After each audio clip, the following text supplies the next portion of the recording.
The following content is provided under a Creative Commons license. Your support will help MIT OpenCourseWare continue to offer high-quality educational resources for free. To make a donation or view additional materials from hundreds of MIT courses, visit MIT OpenCourseWare at ocw.mit.edu.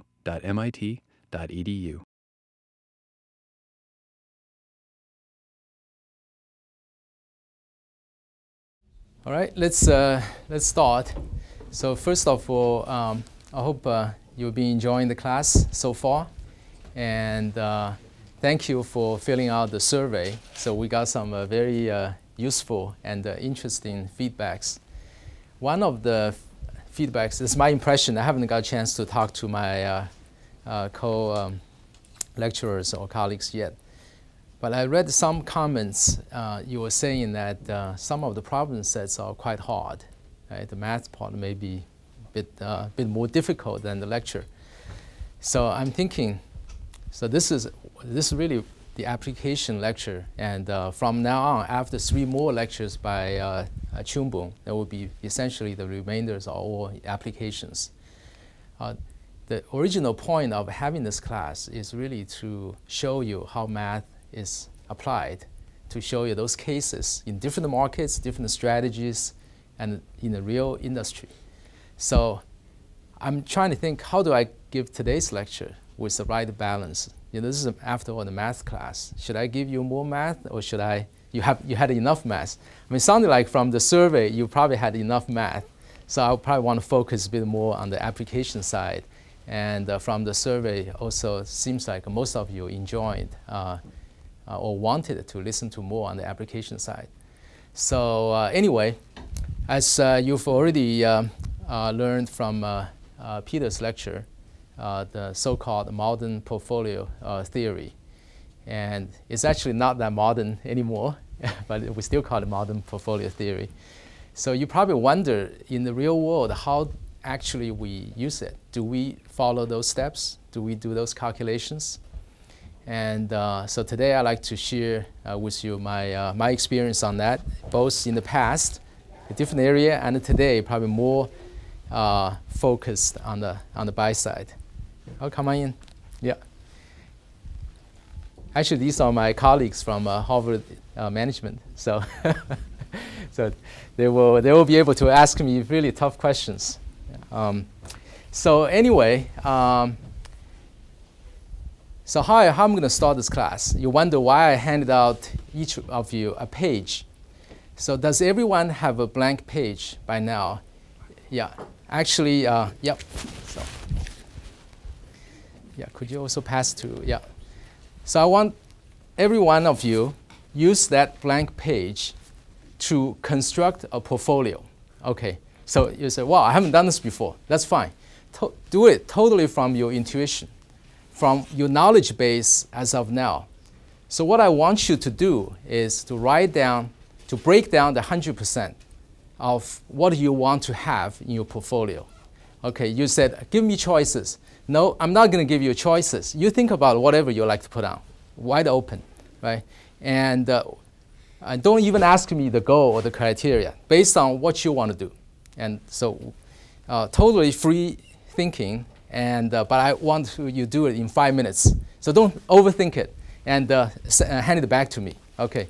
So that's really the first part. I want you to show you intuitively how you can construct a portfolio. Okay. So what does a portfolio mean? Okay. That I have to explain to you. Let's say for undergraduates here, so your parents give you some allowance. You manage to save $1,000 on the side. You decided to put into investments, buying stocks or whatever, or gambling, or buy lottery tickets, whatever you can do. Just break down in percentage. That could be $1,000, or you could be a portfolio manager, have 100 billions of dollars, or whatever. Or Dan and Save, they raise some money, start a hedge fund. They may have $10,000 to start with. How do you want to use those money on day one? Right? Just think about. And then, so while you're filling out those pages, so please hand it back to me. It's your choice to put your name down or not. And then I will start to assemble those ideas and put on the blackboard. And sometimes I may come back to ask you a question, why do you put this? So that's okay. I don't feel embarrassed. I'm not going to put you on the spot. But the idea is I want to use those examples, right, to show you how we actually connect theory with practice. I remember when I was a college student, I learned a lot of different stuff. But I remember one lecture so well. One teacher told me one thing. I still remember vividly well, so I want to pass it on to you. So how do we learn something useful, right? You always start with observation.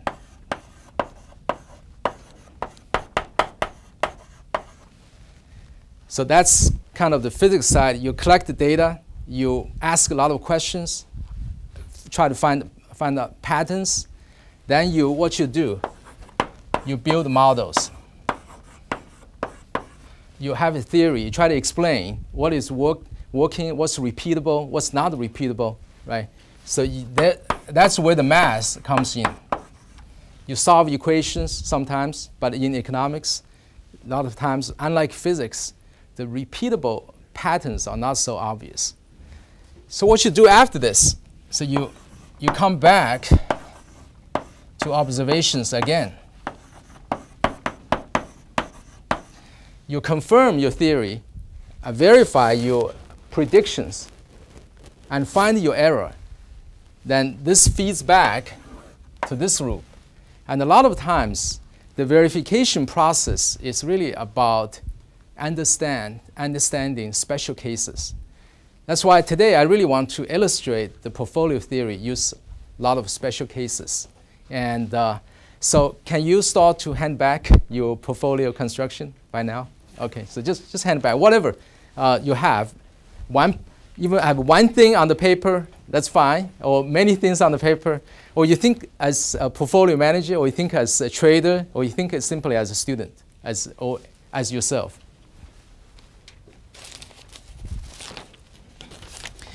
All right, so I'm getting things back. I will start to write on the blackboard, and you can finish what you started.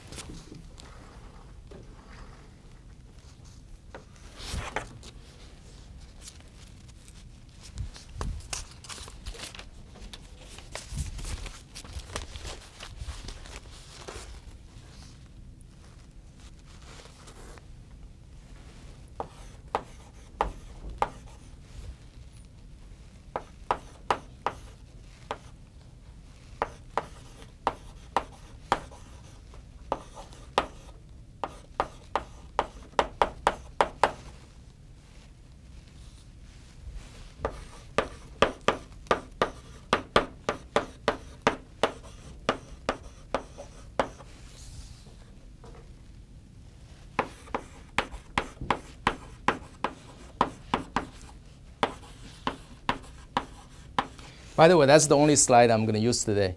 Because I realize if I show you a lot of slides, you probably can't keep up with me. So I'm going to write down everything, just take my time. And so hopefully you get a chance to think about questions as well.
Okay, I think, is anyone finished?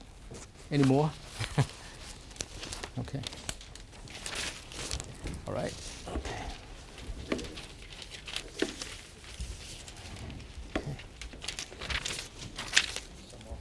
Okay, great. You guys are awesome. Okay, so let me just have a quick look to see if I missed any, okay? Wow, very interesting. So I have to say, so some people have high conviction, 100% in one of those. I think I'm not gonna reach the names, so don't worry, okay?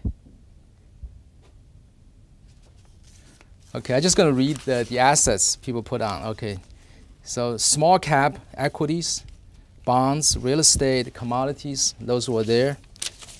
Quantitative strategies, selection strategies, deep value models, food, drug sector models, energy, consumers,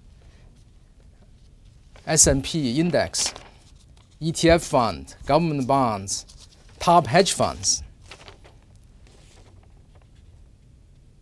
So natural resources, timberland, farmland, checking account, stocks, cash, corporate bonds, rare coins, lotteries, collectibles. That's very unique. And Apple stock, Google stock, gold, long-term saving annuities. So Yahoo,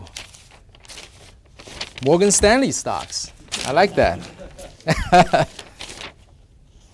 Okay. Family trust. Okay, I think that pretty much covered it.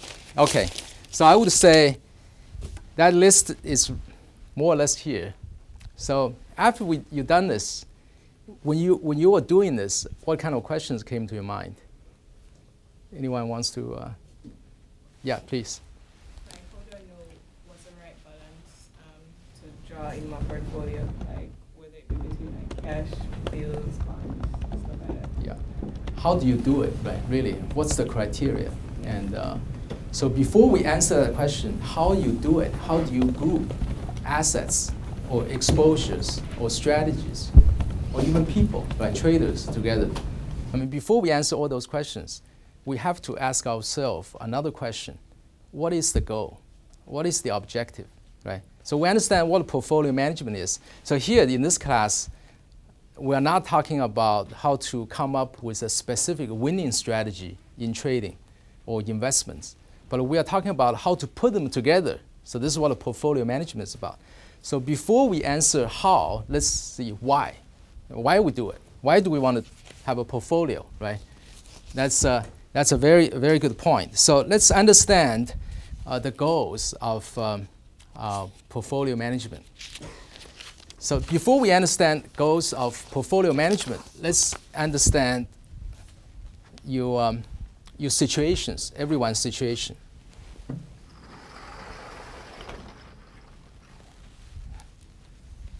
So let's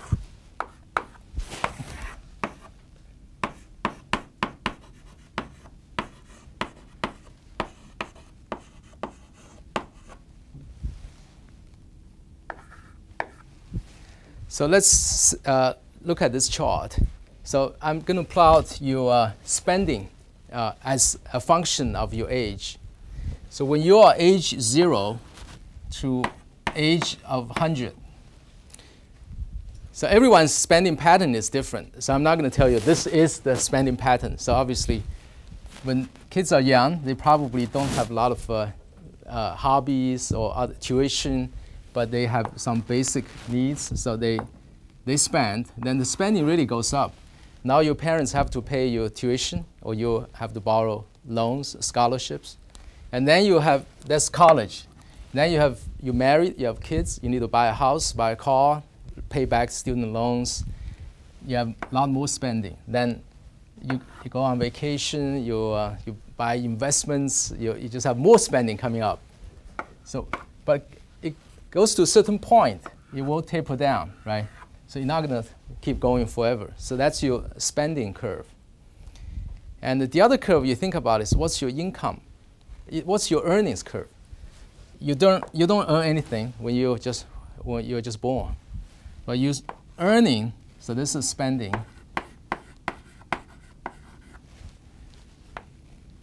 So let's call this 50. Your earning probably, typically, peaks around the age of 50, but it really depends. Then you probably go down, back up, right? So that's your earning. And do they always match well? They don't. So how do you make up the difference, right? You hope to have a fund, have an investment on the side, which can generate those cash flows to balance your earning versus your spending. Okay, so that's only one simple way to put it. So you got to ask you about your situation. What's your cash flow look like? So you say, my objective is I'm going to retire at the age of 50. Then after age of 50, I will live free. I travel around the world. Then I calculate how much money I need. So that's one situation. The other situation is I want to graduate and I pay back all the student loan in 1 year, right? So that's probably another. And typically, people have to plan this out. And or if I'm managing a university endowment, so I have to think about what the university's operating budget is like, how much money they need every year drawing from this fund. And then by maintaining, protecting the total fund for basically a perpetual purpose, right, ongoing, and keep growing it. You ask for more contributions, but at the same time generate more return. So that's if you're a pension fund, you have to think about at what time frame a lot of the people, the workers will retire. They will actually draw from the pension, right? And so every situation is very different. I mean, let me even expand it. So you think, oh, this is all about the investment. No, this is not just about investment. So I was a trader for a long time at Morgan Stanley, and later on a trading manager. So when I had many traders working for me, the question I was facing is how much money I need to allocate to each trader, let them trade, how much risk do they take, right? So they all said, I have this winning strategy, I can make lots of money. Why don't you give me more limits? No, you're not going to have all the limits. You're not going to have all the capital we can give to you, right? So I mean, I'm going to explain. You have to diversify. At the same time, you have to compare the strategies with different parameters, liquidity, volatility, and many other parameters. And even you don't have, you are not managing people. Let's say, I was giving this, so Dan, Saif, Martin, and Andrew. So they started a hedge fund together. So each of them had a great strategy. Dan has 5, Andrew has 4. So they all together have 30 strategies. But so they raise certain amount of money, or they just pull together their savings. But how do you decide which strategy to put more money, right? So on day one. So those questions are very practical. So that's all. So you understand your goals. Then you're really a lot clear on how much risk you can take. So let's come back to that. So what is risk? As Peter explained in his lecture, right? So risk is actually not very well defined. So in the modern portfolio theory, we typically talk about variance or standard deviation of return. So today, I'm going to start with that concept, but then try to expand it beyond that. So stay with that concept for now. Risk, we use standard deviation for now. So what are we trying to do?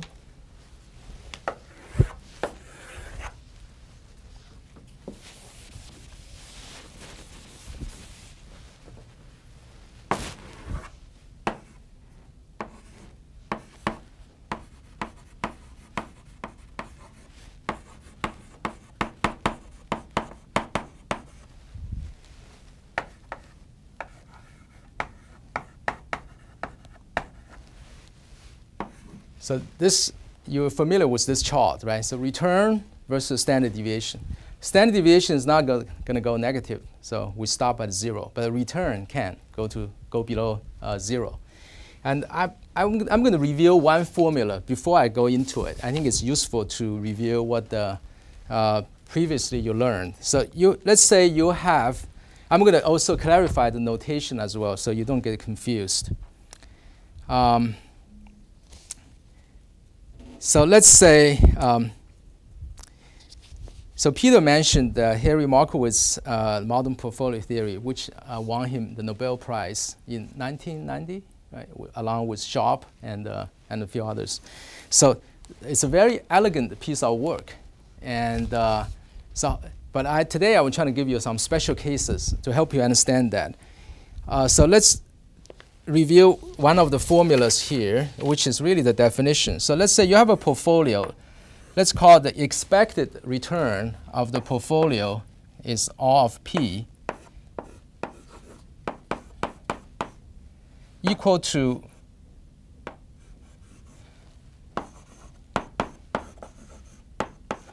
the sum, a weighted sum of all the expected returns of each asset.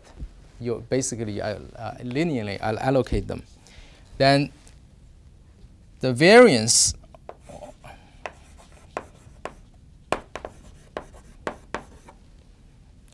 let's just look at the variance. Sigma p squared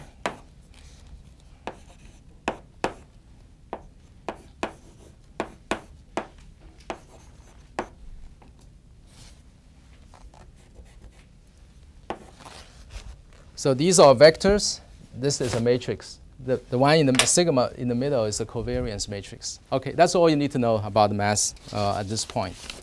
So I want us to go through the exercise on that piece of paper I just collected back to put you choice of investment on this chart. Okay, so let's start with 1. So what is cash? Cash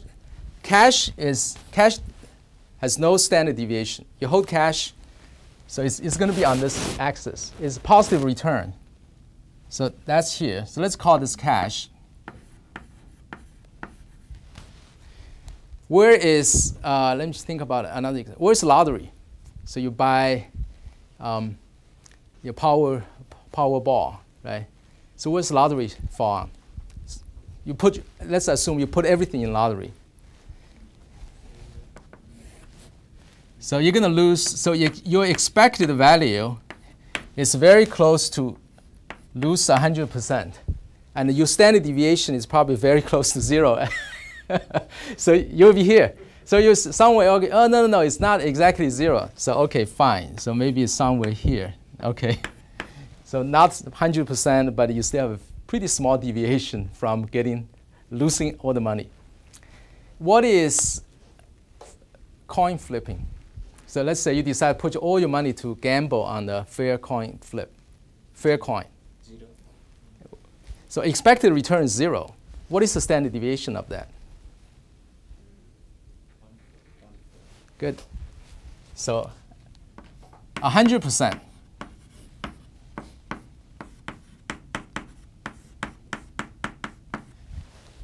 So we kind of got the 3 extreme cases covered. Okay. So where's U.S. government bond? So let's just call it 5-year note or 10-year bond. So should the returns better than cash with some volatility? Let's call it here.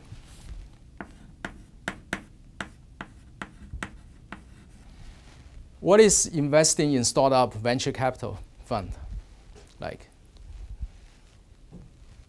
Pretty up there, right? So you probably get feel very high return, but you can lose all your money. So probably somewhere here, VC. Buying stocks, let's call it somewhere here. Last application lecture, you heard about investing in commodities, right? Trading gold, oil. So that has higher volatility, so sometimes higher returns. So let's call this commodity. And the ETFs, is typically lower than single stock volatility. So because it's unlike just like index funds. So here, are there any other choices you'd like to put on this map? Okay, so let me just look at what you came up with. Real estate. Okay. Real estate, I would say probably somewhere around here. Private equity, probably somewhere here. Or investing in hedge funds, right, somewhere. So I think that's enough example to cover. So now let me turn the table around, say, ask you a question. Given this map, how would you like to pick your investments? So you learned about the portfolio theory. As a so-called rational investor, you try to maximize your return, at the same time minimize your standard deviation, right? I hesitate to use the term risk, okay, because as I said, we need to better define it. But let's just say you try to minimize this, but maximize this, the vertical axis. Okay, so let's just say you try to find the highest possible return for that portfolio with the lowest possible standard deviation. So will you pick this one? Will you pick this one? Okay, so then eliminate those two, but for this, that's actually all possible, right? So then that's where we learned about the efficient frontier.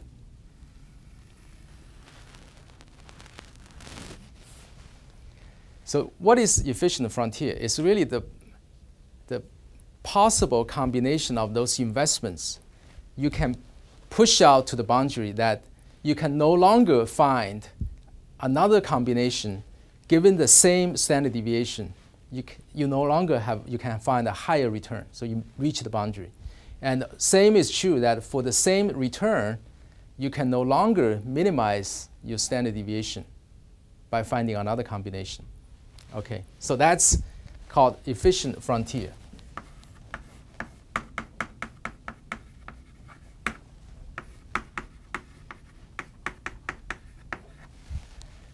How do you find the efficient frontier, right? That's what essentially those work were done, and got them Nobel Prize. Obviously, it's more than that, but you get the flavor from the previous lectures. So what I'm going to do today is really reduce all these to the special case of two assets. Then we can really derive a lot of intuition from that.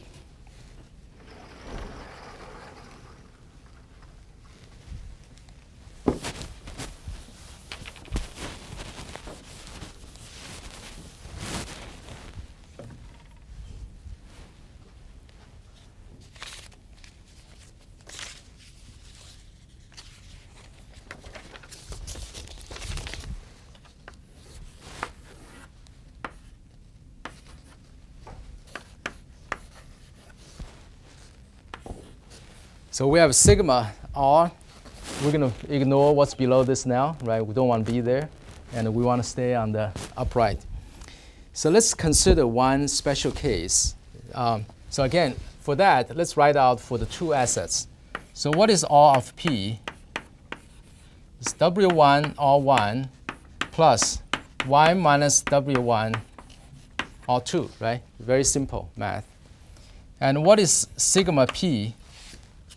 So the standard deviation of the portfolio, or the variance of that, which is a square, we know that's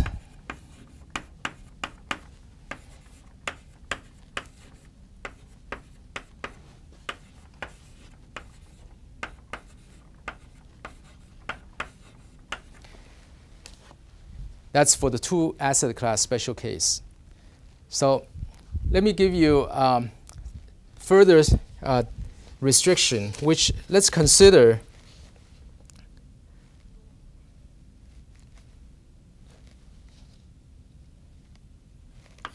if R1 equal to R2. Again, here meaning expected return. I'm simplifying some of the notations.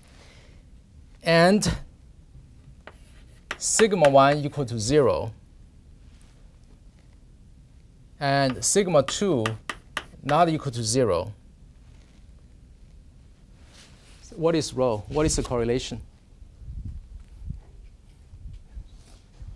0, right? Because you have no volatility on. Okay, so what is so? What's that? It's really undefined. It's really undefined. Yes. Yeah. The important tip is Yeah. no covariance. There's no. Yeah, that's right. Okay, so let's look at this. So you have sigma 2 here. Sigma 1 is 0. And you have R1 equal to R2. What is R of P? It's R, right? So because the weighting doesn't matter. So it's going to, it's going to be fall along this line. So here is when weight 1 equal to 0. So you weigh everything on the second asset. Here, you weigh the first asset 100%. So you have a possible combination along this line, along this flat line. So very simple, right? So I'd like to start with really a simple case. So what if sigma 1 also is not 0, but sigma 1 equal to sigma 2, and further I impose the correlation to be 0, okay? What is this line look at? So I have sigma 2 equal to sigma 1. And R1 still equal to R2, so RP still equal to R1 or R2, right? What is this line look like?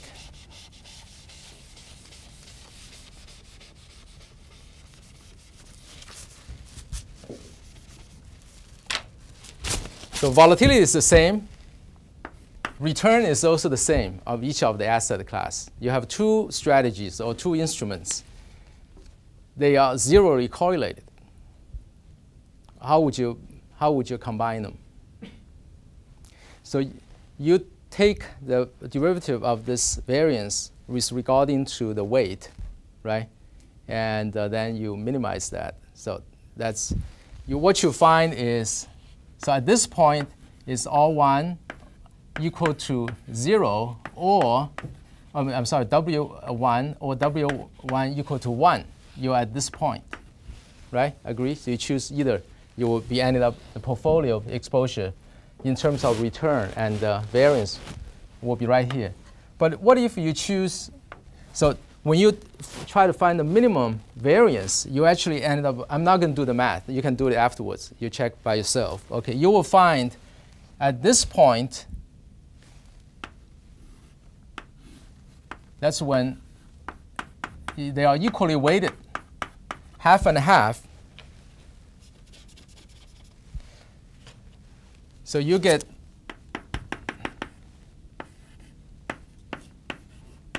square root of that. So you actually have a significant reduction of the variance of the portfolio by choosing half and half, zeroly correlate the portfolio. So what's that called? What's that benefit? Diversification, right? When you have less than perfectly correlated, positively correlated assets, you can actually achieve the same return but having a lower standard deviation. I'll say, okay, that's fairly straightforward. So let's look at a few more special cases. I want really to have you establish this intuition. So let's think about what if, in the same example, what if rho equals to 1, perfectly correlated?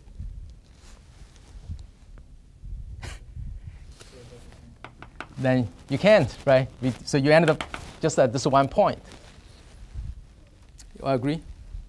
Okay.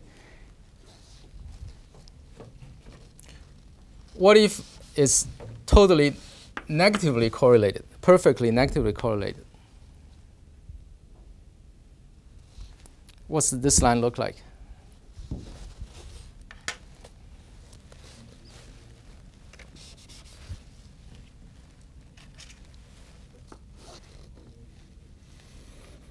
right?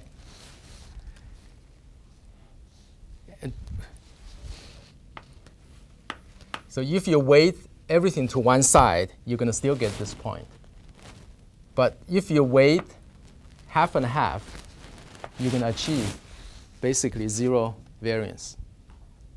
I think you showed that last time. You learned that last time. Okay? And so let's look beyond those cases. So now let's look at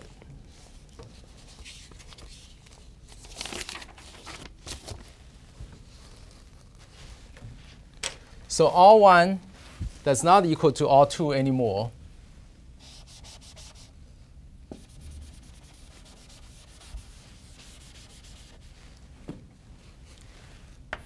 Sigma 1 equal to 0. There's no volatility of the first asset. So that's cash. Okay. So that's riskless asset in the first one.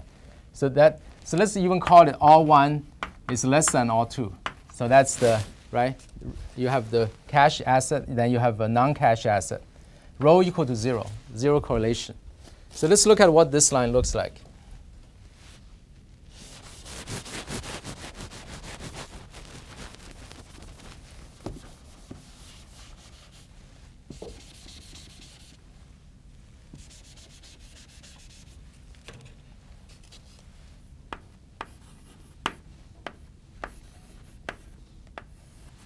So R1, R2, sigma 2 here.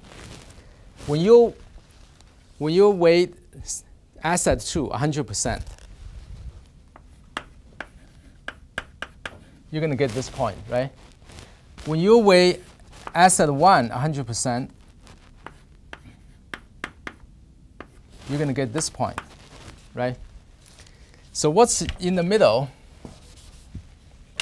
of your return as a function of variance?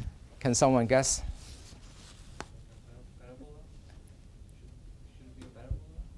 Try again. Yeah, I know. Thank you. Are there any other answers?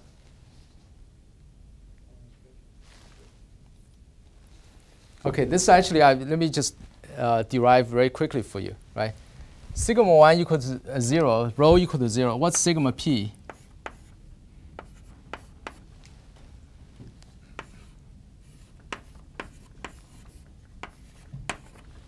Right? And sigma p is essentially it's proportional to sigma 2 with the weighting. Okay. And what's R? R is a linear combination of R1 and R2. So it's still,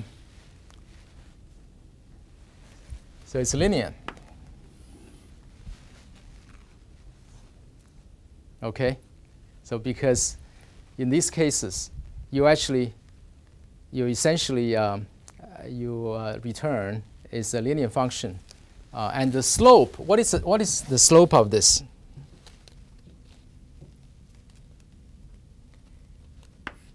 Oh, let's wait on the slope so we can come back to this, because this actually relates back to the so-called capital market line or capital allocation line. Okay, because last time we talked about the efficient frontier. That's when we have no riskless assets in the portfolio, right? Because when you add on cash, then you actually you can combine the cash into the portfolio by having a higher boundary, higher efficient frontier, and essentially higher return with the same exposure. So let's look at a couple more cases, then I will tell you. So I think let's look at, so R1 is less than R2, and volatilities are not 0. Also, sigma 1 is less than sigma 2, but it has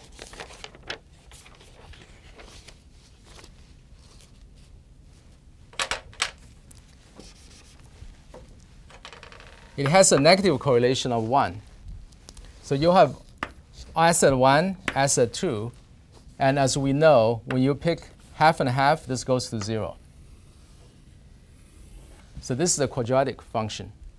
You can verify and prove it later. And what if when rho equal to 0,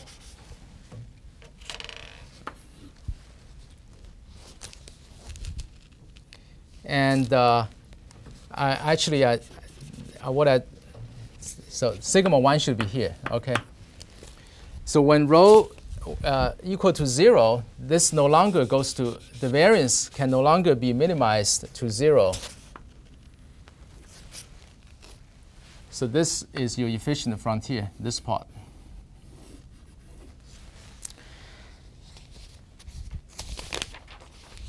I think that's enough examples of two assets for the efficient frontier. So you get the idea.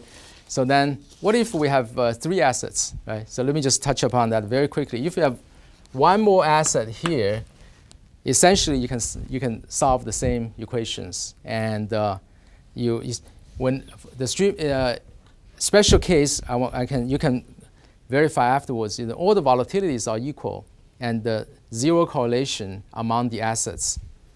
You're going to be able to minimize sigma p equal to 1 over the square root of 3 of sigma 1. Okay. So it seems pretty neat, right? The math is not hard and straightforward, but it gives you the idea how to answer your question, how to select them when you start with 2. Right? So why 2 assets are so important? What's the implication in practice? It's actually it's a very popular combination. A lot of the asset managers, they simply benchmark to bonds versus equity. And one famous combination is really 60-40. They call it 60-40 combination, 60% in equity, 40 in bonds. And even nowadays, any fund manager, you have that people still ask you to compare your performance with that combination. So the 2 asset examples seem to be quite easy and simple, but actually it's a very important one to compare. And that will lead me to get into the risk parity discussion. But before I get to risk parity discussion, I want to reveal the concept of beta and the Sharpe ratio.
So that's so your portfolio return.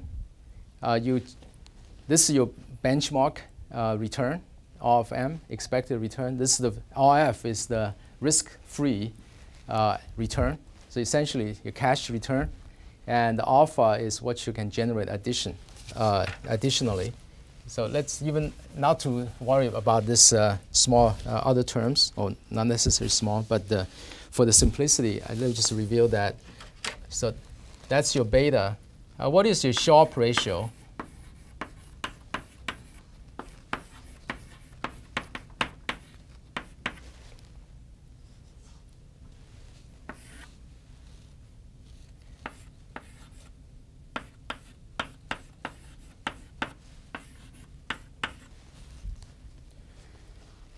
Okay, and you can So sometimes Sharpe ratio is also called risk-weighted risk-weighted return or risk-adjusted return. Okay, and how many of you have heard Kelly's formula? So Kelly's formula basically gives you that when you have, let's say, in the gambling example, you know your winning probability is P.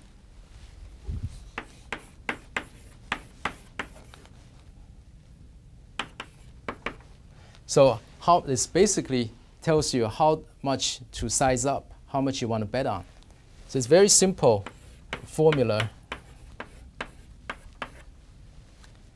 So if you have a winning probability of 50-50, how much you bet on? Nothing. So if you have P equal to 100%, you bet 100% of your position.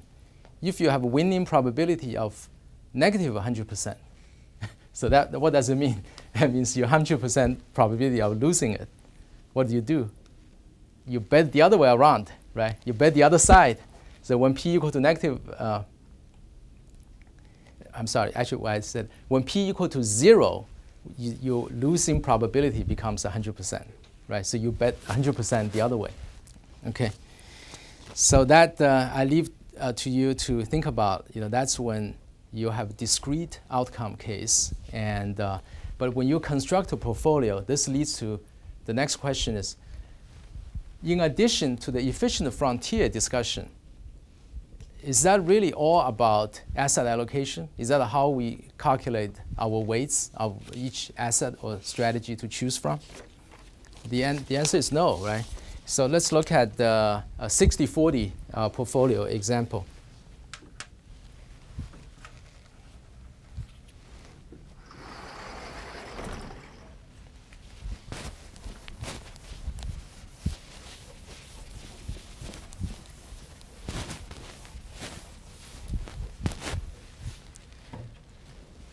So again, two assets. Stock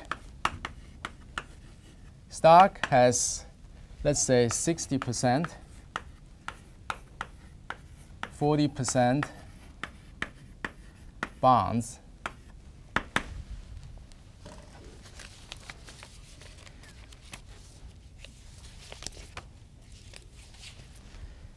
So on this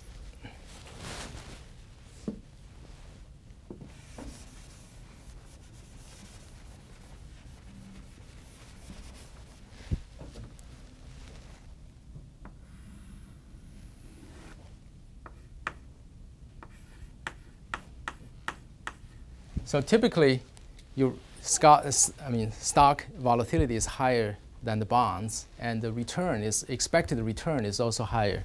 So your 60-40 combination is likely fall on this, on the higher return and the higher standard deviation part of the efficient frontier. So the question was, so that's typically people do before 2000. A real asset manager, the easiest way or the passive way is just to allocate 60-40.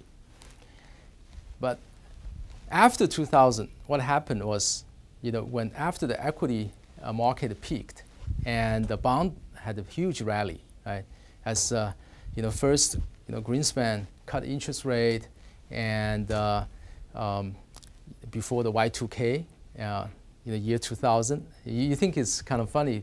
At that time, everybody worried about the year 2000 coming up. All the computers going to stop working because all the software were not prepared for crossing this millennium event. So they had to cut the interest rate for this event. But actually, nothing happened. So everything was OK. But then left the market with plenty of cash. And also after the tech bubble bursted. So that was a good portfolio, but then obviously in 2008, when the equity market crashed, the bond market, the government bond high-grade market had a huge rally. And so that made people question that, is this 60-40 allocation of asset simply by the market value, the optimal way of doing it, even though you're falling on the efficient frontier? But how do you compare different points? Is that simple choice of your objectives, your situation, or there's actually other ways to optimize it. So that's where the risk parity concept was really, the concept has been around, but the term was really coined in 2005, so quite recently by a guy named Edward Chen. He basically said, okay, instead of allocating 60-40 based on market value, why shouldn't we consider allocating risk? So instead of targeting return, targeting asset amount, let's think about a case where we can have equal weighting of risk between the two assets. So risk parity really means equal risk weighting rather than equal a market exposure. And then the further step he took was, he said, okay, so this actually, okay, is equal risk. So you have lower return and the lower risk, a lower standard deviation. But sometimes people really want a higher return, right? How do you satisfy both? You know, higher return and lower risk. Is there a free lunch? So he was thinking, right? So there is actually. So not quite free, but it's the closest thing. You probably heard this phrase many times. The closest thing in investment of free lunch is diversification. Okay. And so he's using a leverage here as well. So, but let me talk about a bit more about diversification. Give you a couple of more examples. Okay. That phrase about the free lunch and the diversification was actually from, is that from Markowitz? Or people gave him that term? Okay, but anyway, so let me give you another simple example. Okay, so let's consider two assets, A and B. In year one, A goes up to basically doubles, and year two goes down 50%. So where does it end up?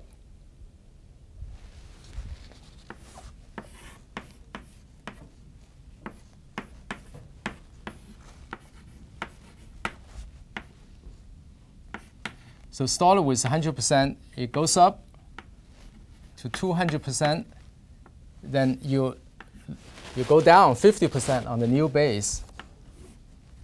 So it returns nothing, right? It comes back. So asset B in year one loses 50%, then doubles up 100% in the year two.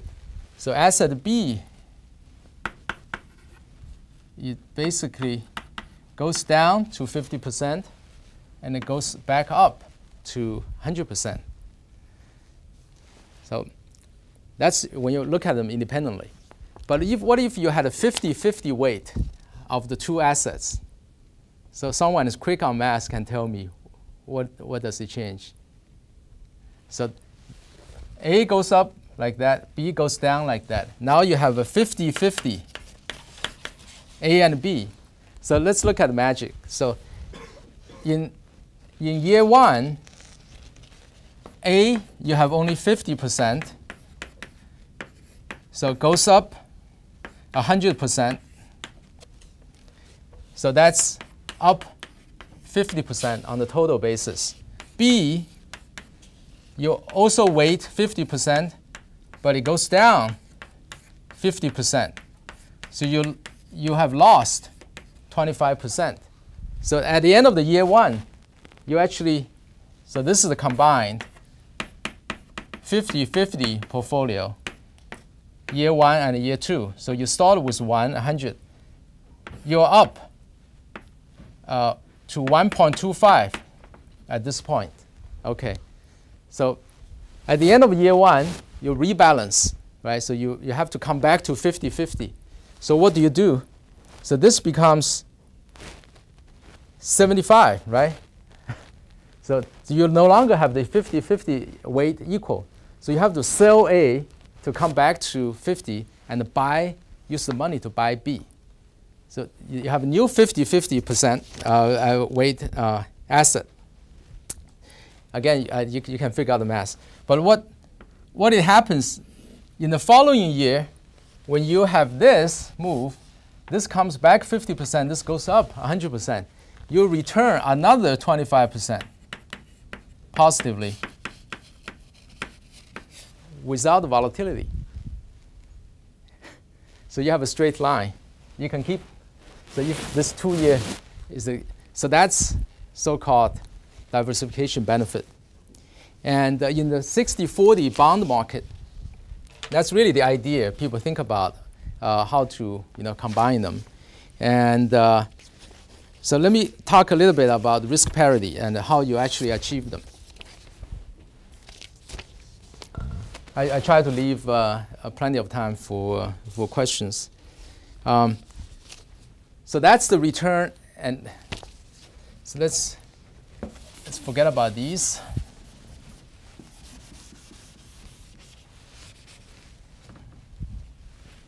So let's leave cash here. Okay. So the previous example I gave you, when you have two assets, one is cash, all one. The other is not. The other has a volatility, sigma 2. You have this point, right? So, and I said, what's in between is a straight line. That's your asset allocation, different combination. Did it occur to you, why can't we go beyond this point?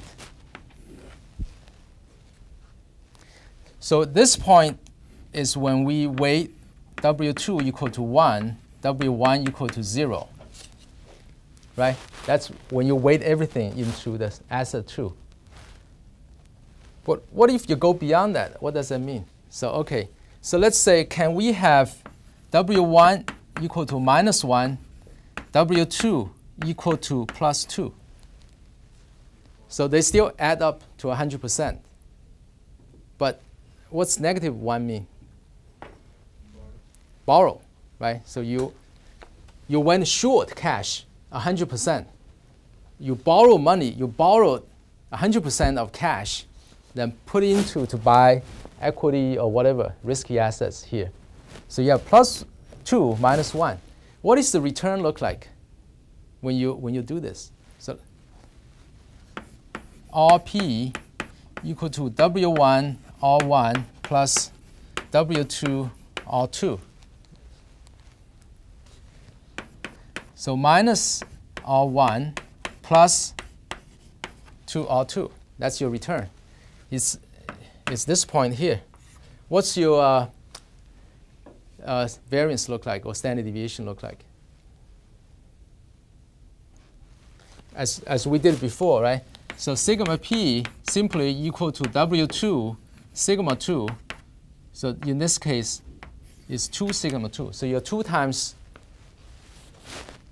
more risky, 2 times as risky as the asset 2. So this introduces the concept of leverage. Whenever you go short, you introduce leverage. You actually, on your balance sheet, you have 2 times of asset 2. You also short one of the other instrument, right? So that's your liability. So your net is still 1. So what this risk parity says is, okay, so we can target on the equal risk weighting, which will give you somewhere around, let's call it 25% bonds, 75%, 25% equity, 75% of fixed income. So, or in other words, 25% of stocks, 75% of bonds. So you have lower return, but if you leverage it up, you actually have higher return, higher expected return, given the same amount of standard deviation you achieved by leveraging up. Obviously, you leverage up, right? There's other implication of that. We haven't talked about the liquidity risk, but that's a different topic. So what's your Sharpe ratio look like for risk parity portfolio.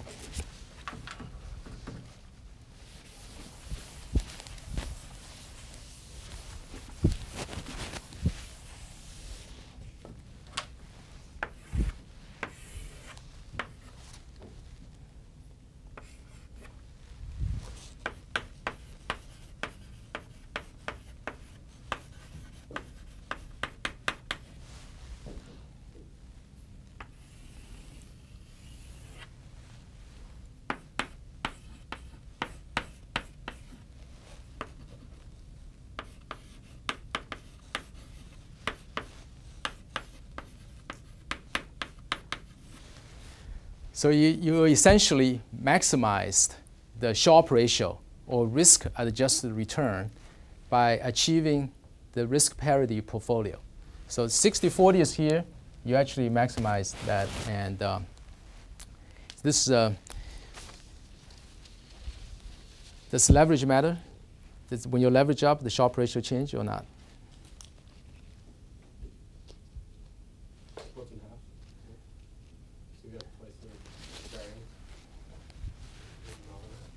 So let's look at that straight line, this example. Okay.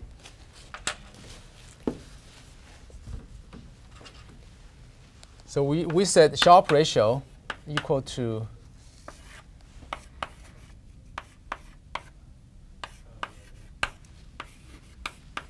right?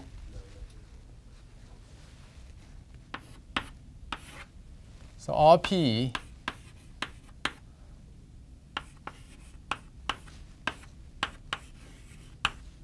what is sigma p? It's 2 sigma 2, right? When you leverage up. So this equals to R2 minus R1 divided by sigma 2. So that's the same as you at this point. So that's essentially the slope of the whole line. It doesn't change. Okay, so now you can see the connection, right, between the slope of this curve and the Sharpe ratio and how that links back to beta. So let me ask you another question. When a portfolio is when the portfolio has higher standard deviation of sigma p, will beta to specific asset increase or decrease? So what's the relationship intuitively between beta? So let's say, look at the 60-40 example. Okay, your portfolio, you have stocks, you have bonds in it. So I'm asking you, what is really the beta of this 60-40 portfolio to the equity market? When equity market becomes, when the portfolio becomes more volatile, is your beta increasing or decreasing? So you can derive that. I'm going to tell you the result, but I'm not going to do the math here. So beta equals to, you can, in this special case,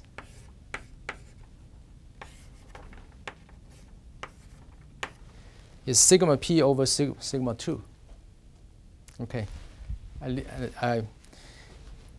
All right. So much for all these. I mean, it sounds like everything is nicely solved. And so coming back to the real world, and let me bring you back. Okay.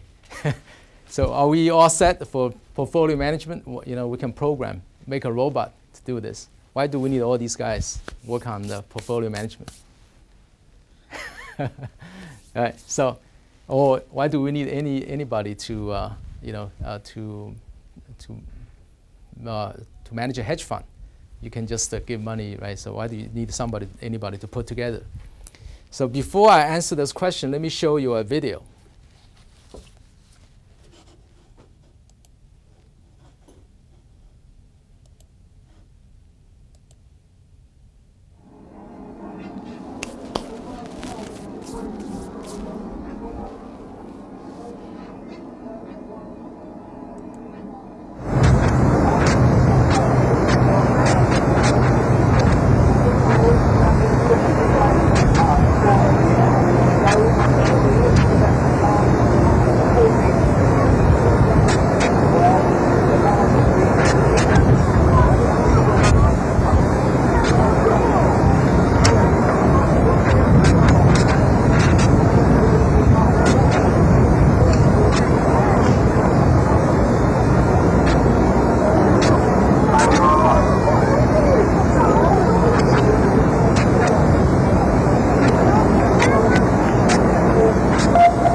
Anyone heard about the London Millennium Bridge?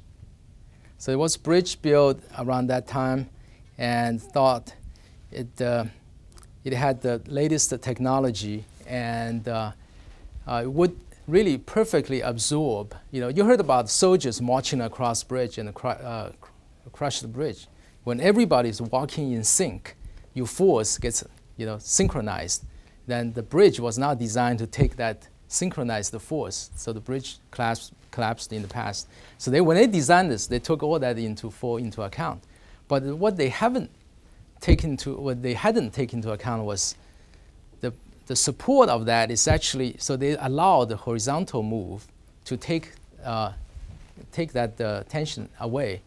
But the problem is when everybody sees more people walking in sync, then the whole bridge starts to swell, right? Then the only way to keep a balance for you standing on the bridge is to walk in sync with other people. So that's a survival instinct. And so I got this, that's actually my friend, the Fidelity, Ren Chan, Dr. Ren Chan brought this up to me. He said, oh, you're doing, how do you think about the portfolio risk, right? This is what happened in the financial market in 2008. When you think you got everything figured out, you have the optimal strategy.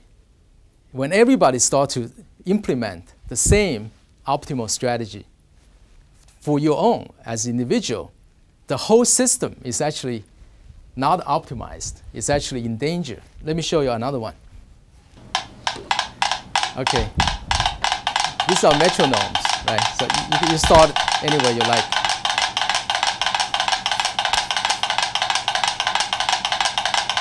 Are they in sync? Not yet.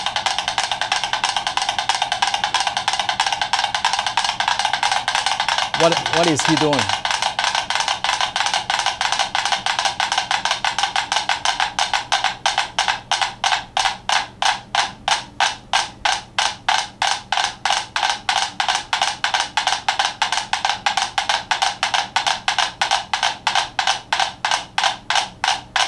You just have to listen. You only have to listen to it. You don't have to see it. So what's going on here? This is not the metronomes don't have brains, right? They don't really follow the herd.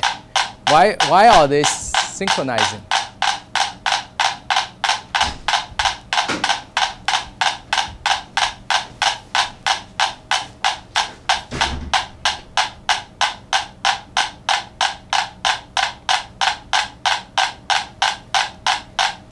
Okay, if you're expecting they are getting out of sync, it's not going to happen. Okay, so I'm going to stop right here. Okay, you can try as many. How do I get out of this?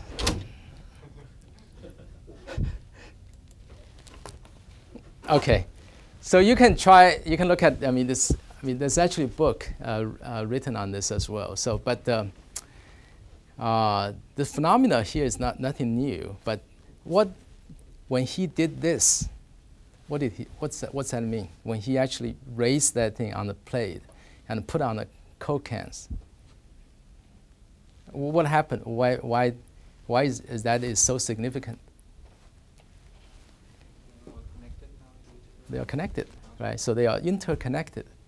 Before they are individuals, now they are connected, and why did I show you the London Bridge and this at the same time? What's this to do with portfolio management?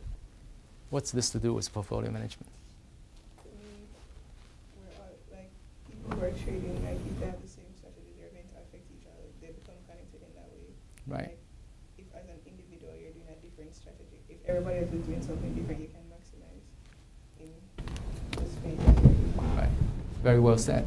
So if you're looking for this stationary best way of optimizing your portfolio, chances are everybody else is going to figure out the same thing. And eventually you end up in this situation that you actually get killed. Okay, so that's the thing, the last thing. What you learn today, what you walk away with this, okay, today, is not what I want you to know that all the problems are solved.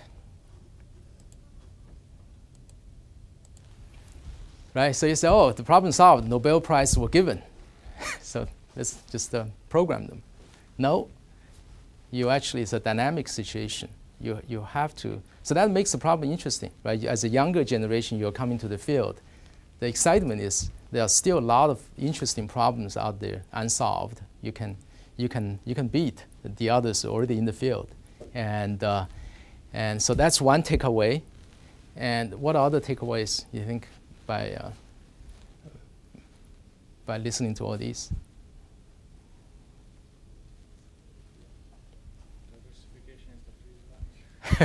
Diversification is the free lunch. Yeah, so not so free, right? In the end, it's free to a certain extent, but it's something. It's better than not diversified. Right? It depends on how you do it, but there is a way you can optimize. And so I want to leave with you. I actually want to finish a few minutes earlier so that you can ask me questions. You can ask. Probably better to have this open discussion. And so I want you to walk away to really keep in mind is in the field of finance and particularly in the quantitative finance, it's not mechanical. It's not like solving physics problems. It's not like you get everything figured out. It becomes predictable, right? So the level of predictability is actually very much linked to a lot of other things. Physics, you solve Newton's equations. You have a controlled environment, and you know what you're getting in the outcome. But here, when you participate in the market, you are changing the market. You're adding on other factors into it. So think more from a broader scope point of view rather than just solve the mathematics. That's why I come back to the origin of, if you walk away from this lecture, you remember what I said at the very beginning. Solving problems is about observe, collecting data, building models, then verify and observe again. Okay, so then with that, I end right here. So questions? Yeah, just a question. So does this have anything to do with it kind of sounds like game theory. I'm not exactly too sure because you have like a huge population and you have no stable equilibrium. Does it have anything to do with game theory by any chance? It has a lot to do with game theory, but not only to game theory. Right? So game theory, you have pretty well-defined set of rules. Then two people play chess against each other. That's where computer actually can become smarter. Right? So in this market situation, you have so many people participating without clearly defined rules. There are some rules, but not always clearly defined. And so it's much more complex game theory, and but it's part of it. Yeah. Dan? Yeah. Can you talk maybe about why some of the risk parity portfolios did so poorly in May and June when rates started to rise, and what about their portfolio caused them to do that? Good question, right? So as you can see here, what the risk parity approach does is essentially to weight more on the lower volatility asset. In this case, the question is, how do you know which asset has lower volatility, right? So you look at historical data, which you conclude bonds have the lower volatility, so you overweight bonds. That's the essence of them, right? So then when bonds start to sell off after Bernanke, Fed Chairman Bernanke said he's going to taper quantitative easing. So bond from a very low high yield, a very low yield level, the yield went much higher, interest rate went higher, bonds got sold off. So, so this portfolio did poorly. So now the question is, so does that prove risk parity approach wrong, or does it prove right? Does the financial crisis of 2008 prove the risk parity approach a superior approach, or does the May experience prove this as a less favored approach? What does it tell us? I mean, think about it, right? So it really is inconclusive.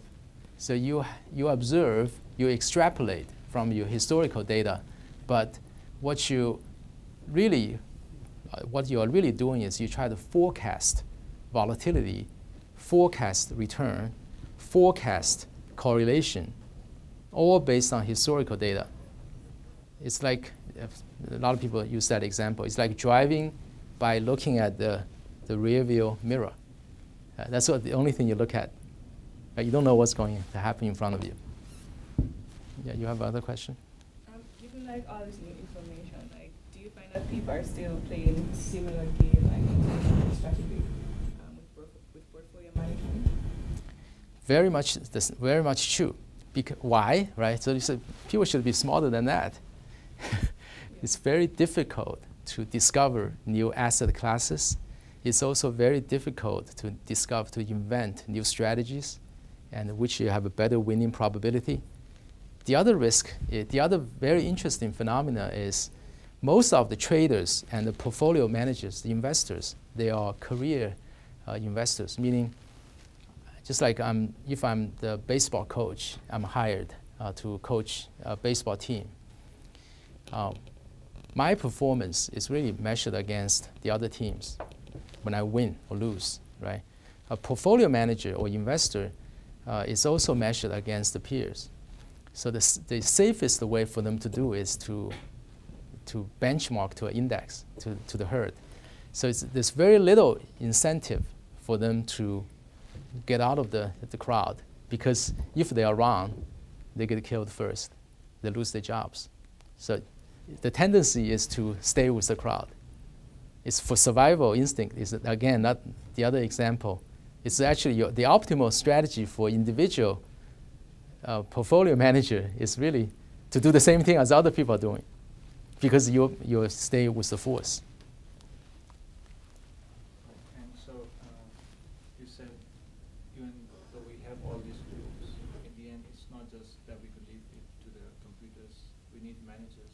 So I mean, what different are the managers doing other than using these? Can you try to answer that question yourself? What's the difference between human and the computer? That's really right. What can human add value to what computer can do? Consider the factors, the market factors, and news and what's going on. So taking more information, yes, processing information, make a judgment on a more holistic approach. So it's an interesting question. I have to say that computers are beating humans in many different ways. Can computer ever get to the point actually beating human in investment? I can't say confidently tell you that it's not going to happen. It may happen. So I don't know. Yeah.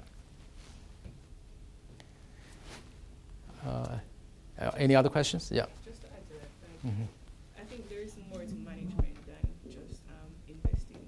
I think managers also have like key roles in in their HR, key roles in just like managing people and ensuring that they're maximizing their talents, not just oh, how much money did you make, but I mean, are you moving forward in your career while you're there? So I think management has a role to play in that as well, not just investment. Yep, I think that's a good point. Yep. All right, so sure, Jesse. What is your portfolio breakdown? It's my personal portfolio. Well, I'm actually very conservative at this point, because if you look at my curve of those spending and the earning curve, I'm trying to protect principles rather than try to maximize return at this point. So I would be sliding down more towards this part rather than try to go to this corner. Yeah. So I haven't really talked much about risk. What is risk, right? So I talk about volatility or standard deviation. But as we all know that, as Peter mentioned last time as well, there are many other ways to look at risk. Value at risk, or half distribution, or truncated distribution, or simply maximum loss you can afford to take, right? And but looking at a standard deviation or volatility is an elegant way. You can see I can really show you, very simple math about how the concept actually plays out. But in the end, actually, volatility is really not the best measure, in my view, of risk. Why? Let me give you another simple example before we leave. So let's say you have this is over time. This is your accumulative return, or your dollar amount. So you start from here. If you go flat, then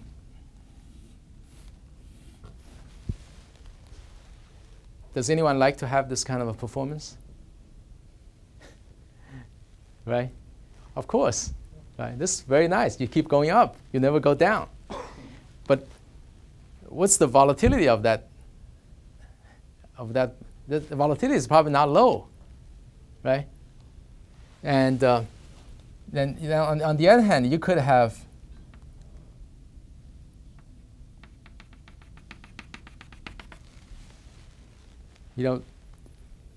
what I'm trying to say, when you look at expected return, matching expected return, and the volatility, you can still really not selecting the best combination, because what you really should care about is not just your volatility. And again, bear in mind, all the discussion about the modern portfolio theory is based on one key assumption here, is about Gaussian distribution. Okay, normal distribution. The two parameters, mean and standard deviation, categorize the distribution. But in reality, you have many other sets of distributions, and so it's a concept still for a lot of discussion and debate. But I want to leave that with you as well. Yeah. Just going back to the same question about these guys were asking about management and how they add value. I think the people who added value there were some people who added a tremendous amount of value in the financial crisis, and they were doing the same mathematics. But the difference was that their expected return of various assets was different from the broad market. So if you can just know what expected return is, probably that is the only answer to the whole portfolio management theory. Yes. If you can forecast expected return, then then you know the game. You solve the big part of the puzzle. Yeah. And what management does is how good it can do expected return. Full stop. Nothing more. Yeah. I disagree on that. That's the only thing, because given two managers, they have the same expected return, but you can still further differentiate them, right? Yes. So and that's where all this discussion is about. Yeah. But yes, expected return will drive a lot of these decisions. If you know one manager is good, you expect the return 3 years later, he's going to make 150%. You don't really care what's in between, right? You're just going to write it through. But the problem is you don't know for sure. Yeah, you will never be sure. Yeah. I'd like to comment on that. Sure. There were a lot of problems that looked at in simplified settings, estimating returns and volatilities. And the problem, the conclusion from the problem was you basically cannot estimate returns very well, even with more data over an historical period, but you can estimate volatility much better with more data. So there's really an issue of perhaps luck in getting the return estimates right with different managers, which are hard to prove that there was really expertise behind that. Although with volatility, you really can have improved estimates. And I think possibly with the risk parity portfolio, those portfolios are focusing not on return expectations, but saying we're going to consider different choices based just on how much risk they have, and equalize that risk. And the expected return, we should be comparable across those, perhaps. So. Yeah. So that's, yeah, so that highlights the difficulty of forecasting return, forecasting volatility, forecasting correlation. So risk parity appears to be another elegant way of proposing an optimal strategy, but it has the same problems. Yeah. Actually, I also wanted to highlight, you mentioned the Kelly criterion, Yeah. which we haven't covered the theory for that previously, but I encourage people to look into that. It deals with issues of sort of multi-period investments as opposed to single period investments. And all this classical theory we've been discussing, or that I discussed, covers just a single period analysis, which is an oversimplification of investment. And when you are investing over multiple periods, the Kelly criterion tells you how to optimally basically bet with your bankroll. And actually there's an excellent book, at least I like it, called Fortune's Formula, that talks about the origins of options theory and finance, but it does get into the Kelly criterion. And there was a rather major discussion between Shannon, a mathematician at MIT, who advocated applying the Kelly criterion, and Paul Samuelson, one of the major economists. Also from MIT. Also from MIT.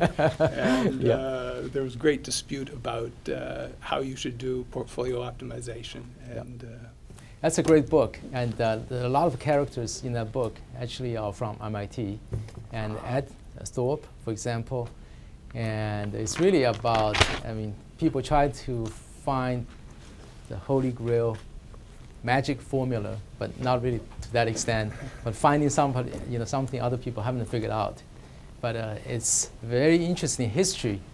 Big names like Shannon, very successful in other fields, in his later part of his career and life, really devoted most of his time studying this problem. Yeah.